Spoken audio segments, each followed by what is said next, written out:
Bonjour à toutes et à tous, bienvenue dans le podcast Dans la tête d'un cycliste sur la capsule Parole de coach où notre chroniqueur Loïc nous accompagne. Bonjour Loïc, bienvenue. Salut à tous. Eh bien écoute, après avoir fait un premier épisode sur la saison 2 Dans la tête d'un cycliste sur les fondamentaux du cyclisme, puis avoir expliqué ce qu'était la fréquence cardiaque et un troisième épisode autour des watts, nous allons aujourd'hui aborder l'endurance. Comment et pourquoi améliorer son endurance, ce qu'est la base de la base. Donc Loïc, qu'est-ce que tu peux nous dire autour de justement l'endurance et la base de notre sport, le cyclisme ? Comme tu l'as dit, c'est la base, c'est-à-dire que le cyclisme est un sport d'endurance qui nécessite donc des capacités à produire un effort le plus longtemps possible, donc plus ou moins long en fonction du contexte et des deux objectifs. Et cette capacité, donc l'endurance est une capacité primordiale pour le sport comme le cyclisme, mais aussi la course à pied, le triathlon et la natation, se développe de façon très spécifique et en fonction des caractéristiques de l'objectif. Alors là tu nous expliquais en gros à quoi ça sert exactement, hein, pourquoi, qu'est-ce que l'endurance, mais comment est-ce qu'on mesure ses capacités d'endurance ? Est-ce que ça existe déjà de mesurer le fait que si on est endurant ou si on ne l'est pas ? Alors là c'est bien, ta question est très bien parce que je vais pouvoir développer une notion qu'on appelle le potentiel de puissance record. Il n'existe pas un test spécifique pour déterminer sa capacité globale d'endurance. Parce que l'endurance, c'est quelque chose qu'on va développer sur 5 minutes, 20 minutes, 1 heure, 2 heures, X heures, 24 heures. Tu vois, l'endurance, c'est pas être capable de faire de 300 km, c'est pas que ça. C'est aussi de tenir une intensité élevée longtemps. Tu vois. Donc, il n'y a pas un test, mais il y a plein de tests. Et donc, c'est pas possible de tous les faire en même temps. Tous les faire en même temps. Par contre, il existe un test global où pendant un effort qui dure à peu près 30 minutes, tu vas déterminer tes différents niveaux de puissance en fonction de durée, de temps, et ça va déterminer ce qu'on appelle un profil de puissance. Le profil de puissance record, il est estimable sur ce test-là, mais il est fiable sur un ensemble de compétitions, un ensemble d'entraînements. Ce PPR, comme on dit, qui a été Ce que tu veux dire, c'est quelque chose qu'on ne peut pas déterminer rapidement sur des premières séances. Tu peux le faire sur un test, mais il sera moins précis que si tu prends sur plusieurs mois d'exercice. C'est une notion qui a été développée par Julien Pinot, l'entraîneur de Thibaut Pinot et son frère. Pendant ses études, c'est lui qui a développé cette notion-là, pendant sa thèse. Et ça va te permettre de déterminer tes niveaux de puissance maximale en fonction du temps. Donc ça va aller de 3 secondes à 5 heures, 6 heures. Tu vois, chez les pros, on fait jusqu'à 6 heures. Et donc, ça va déterminer une forme de courbe. Et c'est cette forme de courbe qui va te dire si tu es plus ou moins endurant. Plus tu es endurant, plus la fin de la courbe est plate. Tu vois. Moins tu es endurant, plus elle est décroissante. Et inversement, plus tu es explosif, plus le début de la courbe est haute et importante. Et moins tu es explosif, et ainsi de suite. Et quelqu'un qui est complet, comme les grimpeurs, ils ont une courbe qui a une forme très spécifique, qui est globalement avec le moins de pentes descendantes, décroissantes possible. Et quelle est l'indication donc là, tu nous as parlé d'un indicateur qui a été développé justement par l'entraîneur de la Française des Jeux pendant ses études et qui a eu un impact énorme sur l'entraînement du cyclisme. À quel moment tu viens dans l'endurance ou quelle est l'importance de cet indicateur qu'est la VO2 max dans l'endurance ? La VO2 max, c'est le facteur c'est le prédicteur de la performance en endurance. Pourquoi ? Parce que c'est ta capacité à utiliser de l'oxygène. Plus tu es capable, plus tu peux donner du carburant à ton muscle, plus tu vas loin et fort. Donc le premier point, c'est ça. Est-ce que tu es endurant ? C'est la VO2 max qui va évoluer au fur et à mesure de l'année. C'est exactement. Parce que ça va te dire si tu es capable d'utiliser l'oxygène. Okay. Et ça, c'est de la physiologie de base. Tu as besoin de produire de l'énergie et tu utilises un carburant qui est l'oxygène, principalement. Et plus tu l'utilises, mieux tu l'utilises. C'est plus tu l'utilises, plus tu en utilises de grandes quantités, plus tu es prédisposé à être endurant, mais mieux tu l'utilises via les usines qui sont les mitochondries, et plus tu vas être fort dans certaines capacités d'endurance qui va être notamment la résistance. Alors, tu nous as expliqué le calcul de la VO2 max dans un épisode précédent. Je vous invite à aller écouter les épisodes autour de la fréquence cardiaque et des watts où on parle de la VO2 max. Et ce qui veut dire, donc, quand on est endurant, quand on a déterminé que ton profil était endurant ou que tu es dans une phase qui est endurant, ça veut dire que tu es plus prédisposé à certaines épreuves que d'autres. C'est-à-dire que, est-ce qu'à un instant T dans l'année, on voit qu'effectivement ton profil d'endurance, donc ta VO2 max, couplé à ta PPR est important. On va te demander de faire plus un travail en course qu'un autre, ou toi, sportif, tu vas plus t'orienter vers un type d'épreuve que vers d'autres. Alors, c'est très simple. Ou est-ce que c'est la base pour travailler autre chose? Ton en fait, PPR, c'est ça ton PPR, c'est ton profil. D'accord? Tu mets toujours en opposition avec ton objectif. Alors, quelqu'un qui veut faire des courses de vélo, enfin une cyclosportive, on va prendre une cyclosportive montagneuse. D'accord, ça va lui nécessiter des capacités d'endurance très spécifiques à des intensités, enfin des capacités d'endurance très spécifiques dans des intensités. Quand tu vas monter un col, plus il est long, donc on va dire un col qui va durer 1 heure, ça va demander de développer une capacité d'endurance sur cette période-là. Et donc du coup déjà tu vas mettre en place une stratégie, des intervalles training dont on a parlé au début, pour pouvoir développer ta puissance maximale sur cette durée-là. C'est l'endurance. À l'inverse, à contrario, quelqu'un qui va préparer du très longue distance, un 1000 km, il va avoir besoin de développer ce qu'on appelle la zone 1, et notamment son fat max le plus haut possible, donc le repousser le plus haut possible. Donc là, on va travailler, pareil, on va mettre en place des stratégies qui vont être adaptées au contexte et à l'objectif. Mais c'est ton profil. Donc ton profil, ton PPR, il va te donner tes points forts et tes points faibles. Et donc ta stratégie doit être aussi dépendante de ça. Donc moi, je t'avais dit à la fois que je préférais travailler les points forts, mais quelqu'un qui, par exemple un triathlète qui était spécialisé dans l'Ironman, qui veut faire de l'ultra, mais qui a des capacités d'endurance sur 5 heures, il va falloir, et malgré tout, sur 10 heures, il s'effondre, il va falloir quand même travailler son point faible, parce que ça correspond à l'objectif. Alors, comment tu travailles l'endurance, justement? Est-ce que pour travailler l'endurance, comme ça, les auditeurs et auditrices qui nous écoutent doivent se dire je vais rouler 10 heures, 12 heures. Comment tu travailles l'endurance? Alors, l'endurance, comme tu as dit, c'est la VO2 max. Donc déjà, pour être endurant, il faut améliorer sa capacité à utiliser l'oxygène. Alors, être capable d'utiliser plus d'oxygène, mais aussi de le mieux l'utiliser. Donc là, on va rentrer dans des choses beaucoup plus techniques. Donc il va y avoir un travail de développement de la VO2 max, ce qu'on appelle les fameuses séances de VMA en course à pied ou de PMA. Donc ça, c'est indispensable, quel que soit ton objectif, c'est d'utiliser pour pousser la VO2 max, donc tes capacités d'endurance globale. Mais aussi, ce qu'on appelle le seuil. Alors, les seuils, il y en a plein. Il y a le seuil anaérobie. Ouais, travailler au seuil, c'est vrai que c'est une expression qui ressort souvent. Mais quand on dit le seuil, en fait, c'est ce qu'on appelle le seuil lactique. Et c'est le moment où tu produis de l'acide lactique qui correspond au moment où la machine fonctionne le mieux. D'accord ?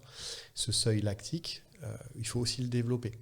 Alors, c'est très intéressant dans tout ce qui est Ironman, tu vois, ou même Alpha Ironman, même sur les sites de courte distance. Mais surtout, plus tu vas long. Mais par contre, c'est quelque chose que tu vas moins travailler sur l'ultra. Voilà. Donc, comment faire ? Tu vas mettre en place une stratégie en fonction de l'objectif.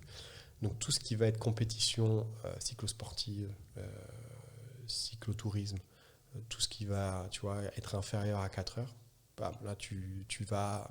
Alors, il y a plusieurs méthodes, hein, mais tu vas mettre plus d'intensité à VO2 max. Et dès que ça va être un peu plus long, tu vas améliorer l'utilisation de l'oxygène, donc un peu de VO2 max, mais surtout du travail au seuil lactique pour améliorer le rendement des usines, qui sont les mitochondries. Donc ce que tu es en train de dire, Loïc, c'est que pour améliorer le foncier, donc l'endurance, il faut y mettre un peu d'intensité. Voilà, mais après c'est une question de proportion. Donc là, tu vois, on va faire une question de proportion. Et après, tu vas faire des séances longues. Le 80-20, tu as déjà entendu parler de ça ? Ouais. Voilà, 80-20, qu'est-ce que c'est 80 ? C'est 80% aérobie bas, 20% VO2 max. Voilà. Okay. Voilà.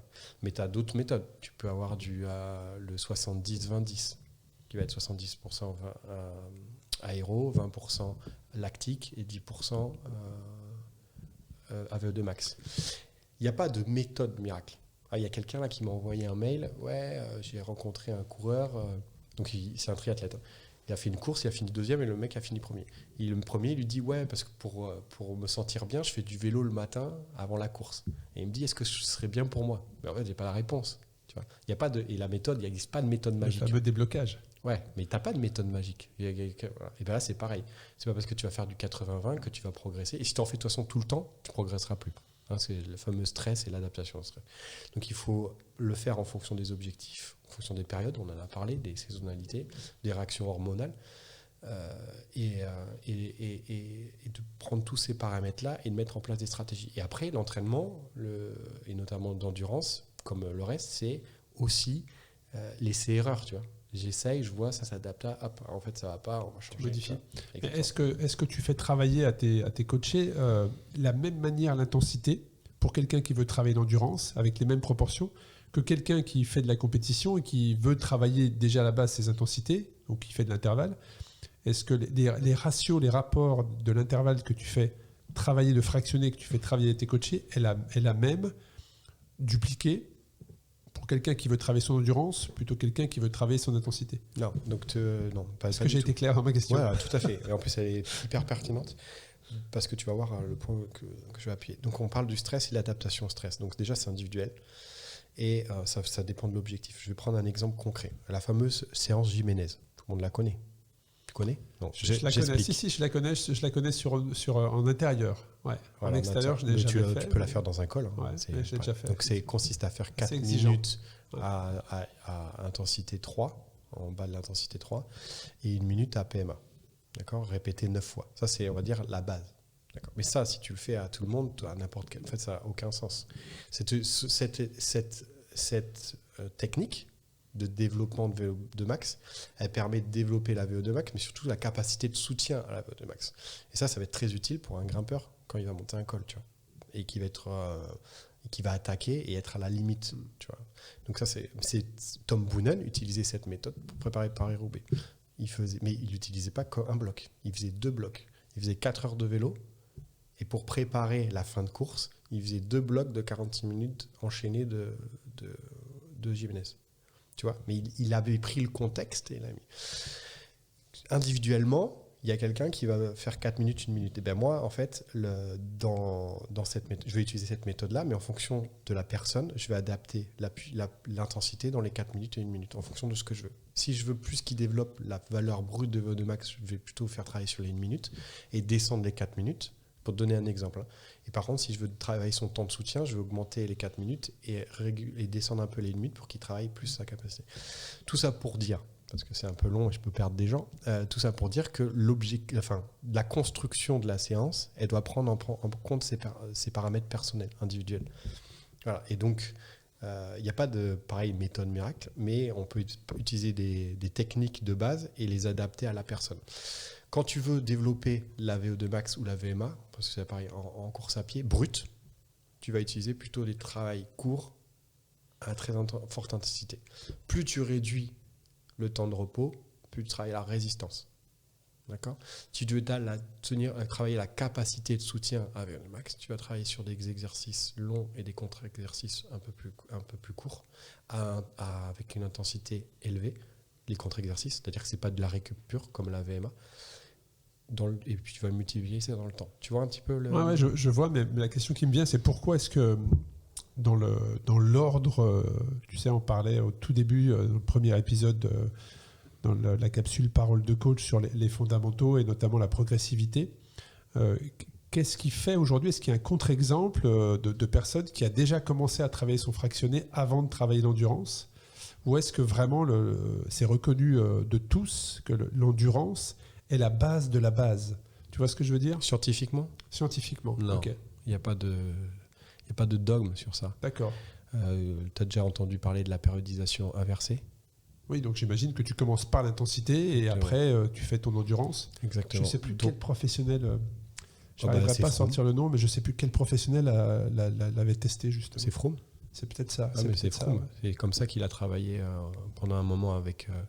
Donc lui, il coupait en octobre, il reprenait en novembre, il commençait directement par les centres d'intensité sur un corps qui était prêt. Hein. Oui, bien sûr. Il n'a pas pris 20 kilos, bu 4 bières par jour. Et, tu vois, il restait sérieux. Il a pris un peu de poids. Et puis il reprend. Il fait, en même temps, il couple ça avec un travail de renforcement musculaire. Et derrière, il faisait un gros cycle d'endurance. Comme ça. Mais en fait, aujourd'hui, tu peux faire comme ça. Mais tu fais aussi la méthode classique qui consiste de faire un cycle d'endurance et après un cycle d'intensité. Puis après, tu as des méthodes différentes où tu peux commencer avec l'intensité à seuil lactique, puis après à VO2 max, puis endurance. Tu vois. Et en fait, moi je vais te dire, il y a pas la personne qui te dit il faut faire ça. En fait, voilà, il n'y a pas de solution miracle. Voilà tout ce qui existe. Voilà quoi sert telle ou telle phase. Et en fonction de la personne, tu t'adaptes. C'est en fonction de ça. En fait, c'est comme si tu considérais que la vie, le vivant, c'était unique. Et c'était la même chose chez tout le monde. Mais non, tu vois bien, quand tu es différent de moi, je suis différent de toi, les animaux, ils sont différents de nous, les plantes, tout. Tu parles du Jean-Claude Van Damme, là, fais gaffe. Non. Mais c'est important de comprendre. C'est comprendre que le stress, la vie, c'est l'adaptation au stress. Tu peux dire ce que tu veux, c'est ça. La vie, c'est de l'adaptation au stress. Et donc, si tu considères que le stress, qu'il faut l'appliquer de la même façon à tout le monde, c'est que tu n'as rien compris. Tu vois ?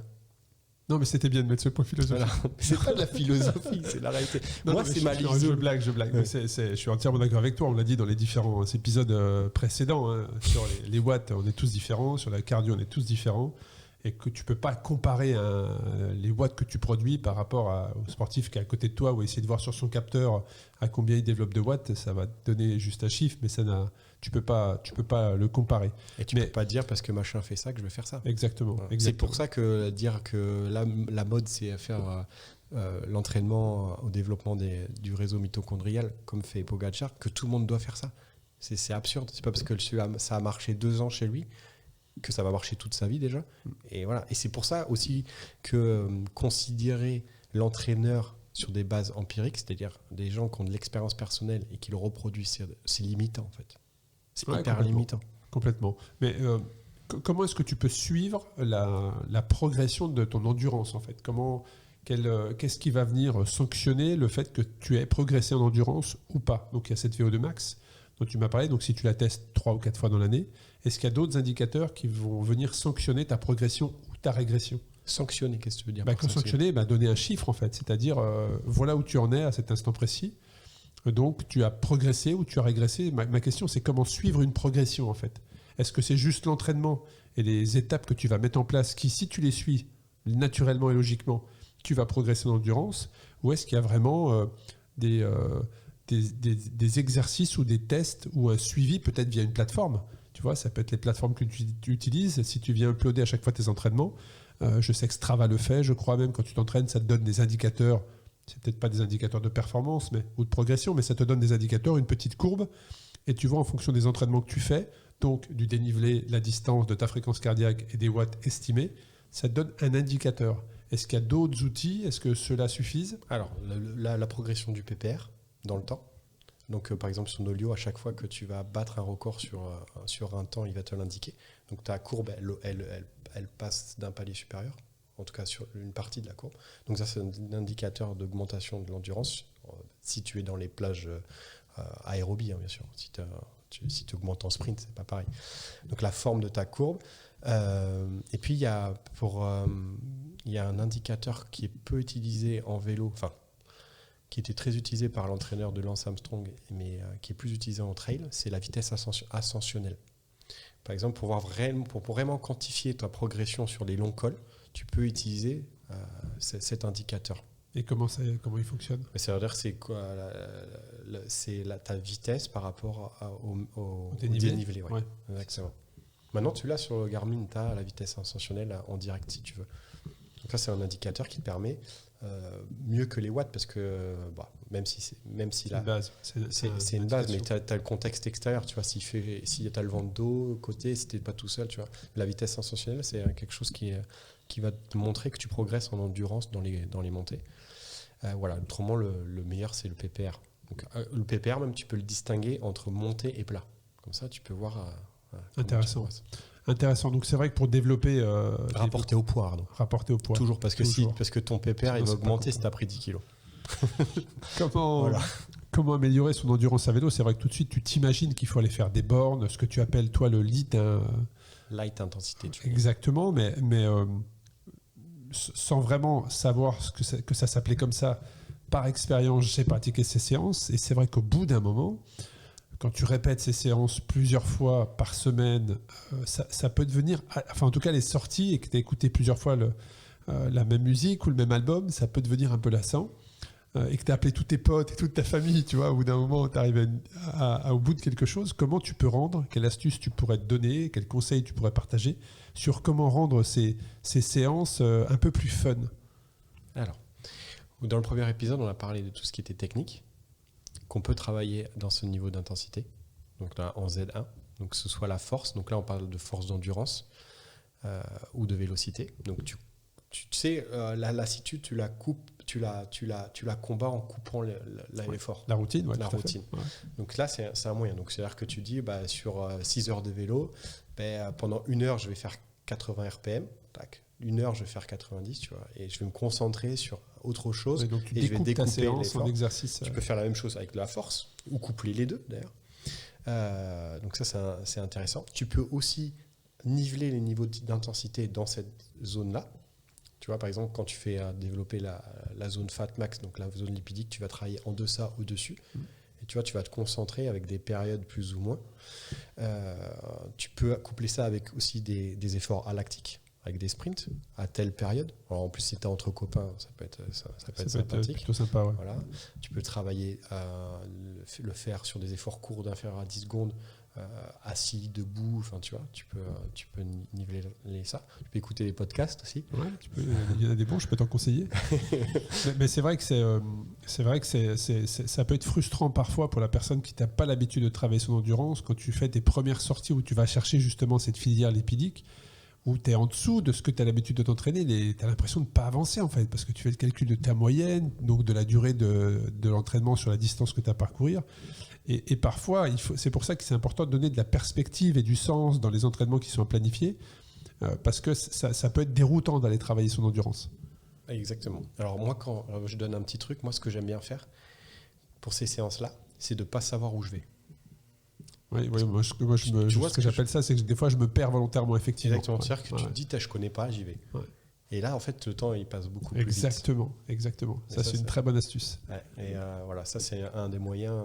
Et autrement, y aller en groupe. Tu vois, ça peut être aussi sympa. Mais perdez-vous, ça peut être une bonne. Et franchement, ça perdez-vous en vélo. Et puis, tu découvres des endroits et voilà, en plus, c'est un bienfait. Tu vois, on pourrait résumer cet épisode en un seul conseil. Paumez-vous lors de vos sorties vélo. Vous aurez travaillé votre endurance. Voilà, ça, c'est sympa. Et c'est moi ce que j'utilise souvent, c'est découvrir des nouvelles routes que je connais pas. Est-ce qu'il y aurait d'autres astuces? On arrive sur la fin de l'épisode consacré autour de l'endurance. On vous a donné tout un tas de définitions, de conseils, d'astuces, mais est-ce qu'il y aurait peut-être une astuce supplémentaire, un message que tu voudrais faire passer, Loïc, autour de cet épisode consacré à l'endurance? Oui, l'alimentation. On n'en parle pas, mais ça fait partie de... L'alimentation prépa mentale aussi, on peut même y ajouter la prépa mentale, se préparer à ce type d'effort lent. Ouais. Et sur l'alimentation, qu'est-ce que tu conseillerais? Je vais pas développer parce que je sais que tu as quelqu'un qui parle de ça. Oui, mais ça peut être un complément. Hein. Ce qui est important de comprendre, c'est, et trop souvent c'est pas fait, c'est que pour produire de l'énergie et améliorer le rendement de notre usine interne pour produire de l'énergie, on a besoin de carburant. Et c'est pas en lui privant de carburant qu'on fait avancer les choses. Tu vas voir où j'en viens. Faire des sorties d'ultra de 5 heures sans manger, ce qu'on faisait avant, tu sais, à la fameuse pomme, où tu vas faire 5 heures et en rentrant, tu manges qu'une pomme, c'est complètement absurde. Pourquoi? Parce que tu crées du stress oxydatif. Donc en gros, tu stresses tes cellules, tu augmentes l'acidité de ton corps et ça va forcément dans un premier temps créer de l'adaptation, mais après ça va être délétère parce que ton corps ne pourra plus s'adapter. Donc tout ça pour dire, il est important quand vous partez sur des longues sorties de s'alimenter. Donc les glucides, parce que c'est la base, même si vous utilisez une intensité de lipides, c'est la base. Par exemple, tu connais ce que Froome faisait, enfin Ineos faisait pendant un temps sur le cétogène.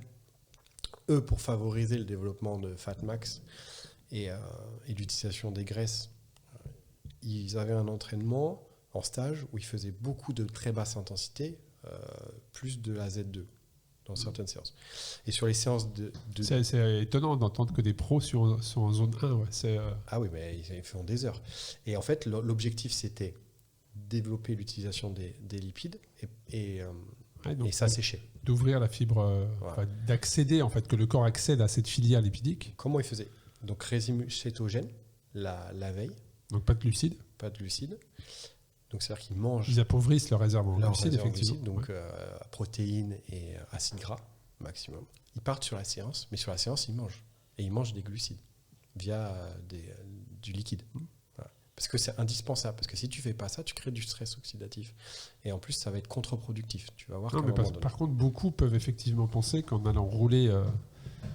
mais là, je défonce une porte ouverte. En allant rouler des heures sans manger, ils vont s'affûter. Oui, mais dans un premier temps. Mais après, ça sera l'inverse, parce que le corps va mettre en place des mécanismes où il ne pourra plus assimiler les glucides, en fait. Et à chaque fois, il va les mettre en réserve. Et ça sera contre-productif. Une règle très simple, c'est si tu pars plus d'1 heure, tu prends une boisson énergétique. D'accord ? Si tu pars plus de 3 heures, tu prends une boisson énergétique et des acides aminés. Voilà. Si tu es inférieur à 1 heure, si tu veux faire du à jeun, c'est moins d'1 heure à basse intensité. Si tu fais 1 heure à haute intensité, même sur home trainer, tu prends une boisson énergétique. Pour contrôler ce stress oxydatif. Ça veut dire que d'aller rouler 2 heures à jeun n'a aucun intérêt. Aucun. C'est non, c'est dangereux en fait. Oui, c'est ça. Ouais. C'est dangereux. Exactement. Bon, intéressant d'avoir ces compléments d'informations sur l'endurance. Il y a travaillé son endurance de manière physique, mais aussi sur la partie alimentation. C'est une grande importance et ça aura un impact sur la performance, qui est très personnelle, mais au bien-être sur son vélo. Et la partie mentale également, il faut une bonne dose de volonté justement pour pousser votre corps à continuer cet effort qui peut paraître parfois lent, mais qui est nécessaire pour être au final très rapide.